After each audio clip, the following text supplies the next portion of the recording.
बहन जी नमस्कार। सच है। क्या नाम है जी आपका? मेरा नाम भक्ति गुप्ता है। कहाँ से आए हैं आप? मैं मुंबई महाराष्ट्र से आई हूँ। संत रामपाल जी महाराज से नाम दीक्षा क्यों लिया आपने? संत रामपाल जी महाराज से हमें ये पता चला कि वो शास्त्र अनुकूल भक्ति कराते हैं और एकदम शास्त्रों के नियमों के आधार पर हमें पूरे प्रमाण दिखाकर भक्ति कराते हैं। इसलिए हमने संत रामपाल जी महाराज से प्रार्थना की और उनसे ही नाम दीक्षा ली।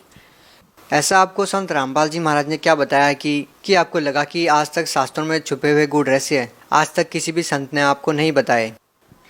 संत रामपाल जी महाराज ने हमें शास्त्रानुकूल भक्ति बताई। उनने बताया कि गीता में प्रमाण दिया हुआ है कि भगवान जो है ब्रह्मा विष्णु महेश ये सारे साकार है, इनका भी जन्म और मृत्यु होते हैं। बाकी सब धर्मगुरुओं ने हमें ये सब बारे में नहीं बताया था। उनने ये भी हमें बताया कि हमें व्रत उपवास ये सब नहीं करने चाहिए। और जैसे कि सब धर्मगुरु है वो हमें कहते थे कि हमें उपवास रखने चाहिए, हमें श्राद्ध निकालना चाहिए, और वही सब चीज़ें हमें प्रमाण के साथ गीता जी में बताई संत रामपाल जी महाराज ने कि ये सब करने से हमें कोई मोक्ष प्राप्ति नहीं होगी या कोई सत्मार्ग नहीं मिलेगा। तो संत रामपाल जी महाराज ने आप लोगों को जो भक्ति साधना बताई, तो उस भक्ति से आप लोगों को कोई लाभ मिला? हाँ, लाभ तो बहुत सारे हुए हैं जिनकी हम गिनती नहीं कर सकते, पर सबसे बड़े लाभ ये हुआ है कि मेरे पापा जी हैं जिनको डायबिटीज़ बहुत ज़्यादा ही रहती थी, कि 500 से नीचे उतरने वाली डायबिटीज़ आज एकदम नॉर्मल है, जो कि सिर्फ संत गुरु रामपाल जी महाराज की वजह से हुई है, उनसे प्रार्थना करने से हुई है। और मेरी मॉम, उनको थायराइड की प्रॉब्लम थी, जो उनके पैर की नस उस वजह से दब गई थी, और उन सतगुरु रामपाल जी महाराज से प्रार्थना करने के बाद हमें उस प्रॉब्लम से भी छुटकारा मिला। मेरी मॉम एकदम क्योर हो गई हैं, उनके पैर की नस जैसी थी वैसी बिल्कुल हो गई है, एकदम ठीक हो गई बिल्कुल। बाद में डॉक्टर के पास एक्सरे करा के देने के बाद डॉक्टर खुद शॉक्ड हो गए कि नहीं, आज भी ऐसा हो सकता है कि कोई गुरु जी के कहने से या संत रामपाल जी महाराज से प्रार्थना करने से आज भी ये सब क्योर हो रहे हैं। और मेरी सबसे बड़ी प्रॉब्लम ये हुई थी कि मेरी 10th की बोर्ड एग्ज़ाम्स में मेरे राइट हैंड जो है जिससे मैं सारे पेपर्स लिखती हूँ, वो मेरा हाथ फ्रैक्चर हो चुका था, बिल्कुल लिखने की कंडीशन में नहीं था। मैं एकदम तब रोने जैसी हो गई थी, मैं अपने कष्ट बता नहीं पा रही थी किसी को कि इतना पेन हो रहा था, मैं पेपर लिखने की हालत में नहीं थी। और दूसरे दिन ही मेरे बोर्ड एग्ज़ाम्स के स्टार्टिंग पेपर स्टार्ट था। मैंने गुरुजी से प्रार्थना की, संत रामपाल जी महाराज से अरदास की कि गुरुजी मैं अब कैसे लिखूंगी पेपर। मैंने उनको प्रार्थना भेजी, तब संत रामपाल जी महाराज ने मुझे कहा कि नहीं बेटा, तू लिखेगी, मालिक दया करेंगे। दूसरे दिन मैं पेपर लिखने गई और तभी मुझे दूसरे दिन ऐसा फील हुआ कि नहीं, मेरे हाथ में तो कुछ लगी ही नहीं है।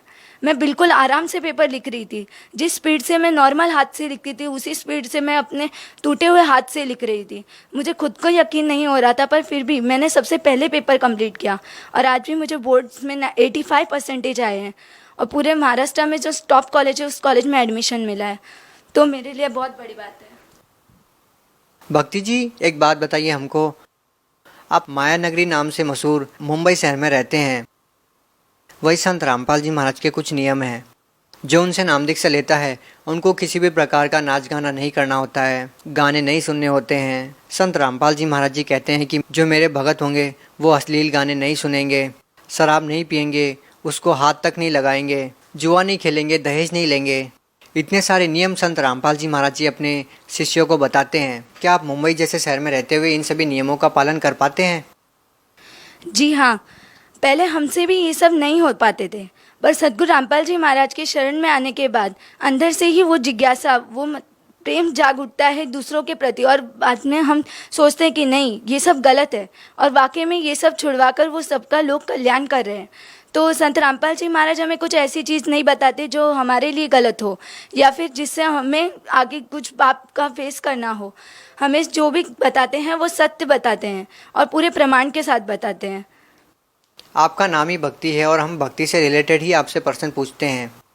लोगों की धारणा ये है कि भक्ति करने की उम्र विशेष होती है, बचपन में कोई भक्ति नहीं कर सकता, जवानी में कोई भक्ति नहीं करता। इस तरह की धारणाएं लोगों की है। आप लोग इस एज में संत रामपाल जी महाराज द्वारा दी गई भक्ति कर रहे हैं।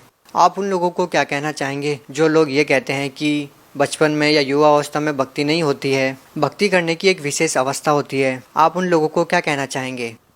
मैं उन सब लोगों को यही कहना चाहूँगी कि हम जो सोचते हैं वो बिल्कुल गलत है, क्योंकि हम इस काल के लोक में रहते हैं तो हमें मालूम नहीं कि हम कब मर सकते हैं। एक पल का हमें भरोसा नहीं कि हम कब मर जाएंगे। तो हम ऐसे लोक में ये नहीं सोच सकते कि नहीं, भक्ति करने की एज लिमिट होती है कि हम सिर्फ बुढ़ापे में ही हमें भक्ति करनी चाहिए। भक्ति हम कभी भी कर सकते हैं, उठते बैठते जागते खाते पीते, हर टाइम हमें परमात्मा को याद करना चाहिए। वरना हमारी इतनी एजुकेशन पाके भी हमारी ये एजुकेशन वेस्ट है। अगर हम परम ज्ञान को, जिससे मोक्ष प्राप्ति होगी, वो नहीं पहचान पाएंगे तो हम इतने पढ़े लिखे होकर भी, प्रमाण को देखकर भी हम अगर उस भक्ति को नहीं करते हैं तो हमसे बड़ा मतलब इतना गोल्डन अपॉर्चुनिटी जो छूट रही है, तो वो बहुत हमारे लिए ही आगे प्रॉब्लम होगी।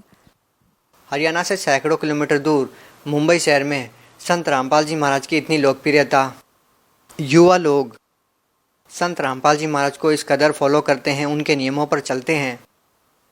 इस तरह का एक मानव समाज संत रामपाल जी महाराज तैयार कर रहे हैं। आप उन लोगों को क्या कहना चाहेंगे जो मायानगरी नाम से मशहूर मुंबई शहर में एक अपना एक अलग ही सपना लेकर यहाँ पर आते हैं? आप मुंबई शहर के लोगों को, महाराष्ट्र के लोगों को, समाज के लोगों को क्या संदेश देना चाहेंगे संत रामपाल जी महाराज के बारे में? संत रामपाल जी महाराज जो भक्ति बताते हैं उनसे हमें लाभ तो होते ही हैं, पर हमें ये भी पता चलता है कि नहीं, जो आज तक हम भक्ति कर रहे थे, जो हमने इतना वक्त वेस्ट किया है, उससे हम लोग इतना पछतावा होगा कि नहीं, काश ये भक्ति हमें पहले मिल गई होती तो हम आज पता नहीं कितनी भक्ति कर चुके होते। तो मैं सभी लोगों को यही संदेश देना चाहूँगी कि आप संत रामपाल जी महाराज के सत्संग सुने, उनका ज्ञान समझें, उनसे नाम दीक्षा लें और अपना कल्याण करें।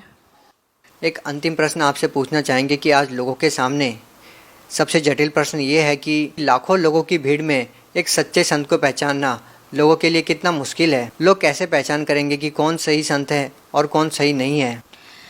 सच्चे संत की पहचान ऐसे हो सकती है अगर हम उनके सत्संग सुनते हैं, पर क्या हमें वो प्रमाण दिखाते हैं? बिल्कुल नहीं। वो बस अपने ही तरह की मन गढ़ंत अपनी भक्ति बताते हैं, किसी भी शास्त्र को दिखा के वो भक्ति नहीं कराते, जो कि पूरे प्रमाण के साथ सद्गुरु रामपाल जी महाराज पुस्तकों को दिखाकर, गीतों वेदों पुराण शास्त्रों को दिखाकर हमें भक्ति करा रहे हैं। तो इससे पता चलता है कि सही संत होगा वो कोई भी ग्रंथों को छुपाएगा नहीं, कोई भी श्लोकों को नहीं छुपाएगा, वो सभी प्रमाणों के साथ हमें भक्ति कराएगा।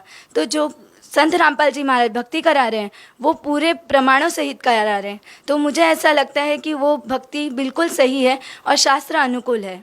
जी बहुत बहुत धन्यवाद। धन्यवाद सर।